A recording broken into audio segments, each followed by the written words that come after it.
খুলনা প্রকৌশল ও প্রযুক্তি বিশ্ববিদ্যালয় কুয়েটের শিক্ষার্থীদের উপর হামলার ঘটনায় ব্যর্থতা দায়ের স্বীকার এবং নিঃশর্ত ক্ষমা চেয়ে উপাচার্য, উপ-উপাচার্য ও ছাত্র বিষয়ক পরিচালকের পদত্যাগ সহ ৫ দফা দাবি জানিয়ে আলটিমেটাম দিয়েছে বিশ্ববিদ্যালয়ের শিক্ষার্থীরা।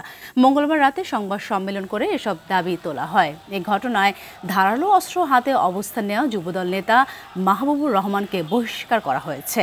মঙ্গলবার রাতে কেন্দ্রীয় যুবদলের দপ্তর সম্পাদক নুরুল ইসলাম সোহেলের সই করা এক বিজ্ঞপ্তিতে তথ্য জানানো হয়।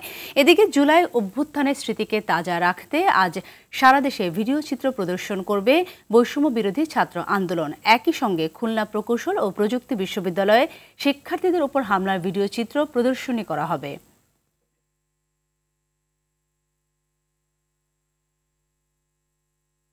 দর্শক, এ বিষয়ে সর্বশেষ পরিস্থিতি জানাতে খুলনা প্রকৌশল ও প্রযুক্তি বিশ্ববিদ্যালয় থেকে সরাসরি যুক্ত হচ্ছেন আমাদের সহকর্মী এস.এম. মনিরুজ্জামান। মনির, জানাবেন ক্যাম্পাসের বর্তমানে সর্বশেষ পরিস্থিতি কেমন দেখতে পাচ্ছেন?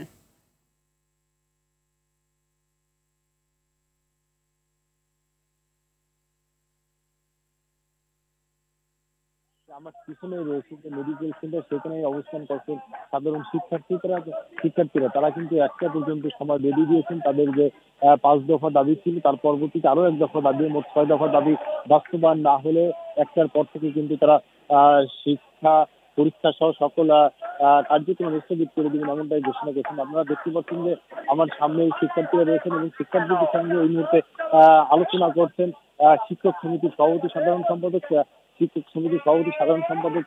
শিক্ষার্থীদের যে কথা বলেছেন তাতে কিন্তু তারা সন্তুষ্ট হচ্ছে না, যার ফলে কিন্তু তারা অনেক সময় ভুয়া ভুয়া বলে উচ্চারণ করছেন। সাধারণ শিক্ষার্থীরা বলেছেন যে তাদের দাবি না আদায় হওয়া পর্যন্ত তারা কিন্তু তাদের এই আন্দোলন চালিয়ে যাবেন এবং তারা যতক্ষণ পর্যন্ত তাদের এই আন্দোলন চলবে ততক্ষণ কিন্তু তারা সকল প্রকার শিক্ষা কার্যক্রম চলতে দেবেন না। সেই সঙ্গে আপনাকে জানা গেছে অপরদিকে যে অপরপক্ষ ছাত্রদল তারা কিন্তু ১২টায় খুলনা প্রেস ক্লাবে একটি সংবাদ সম্মেলনের আয়োজন করেছে বলে আমি জানতে পেরেছি। সেখান থেকে হয়তো ছাত্রদল অন্য কোনো কর্মসূচি ঘোষণা করতে পারে।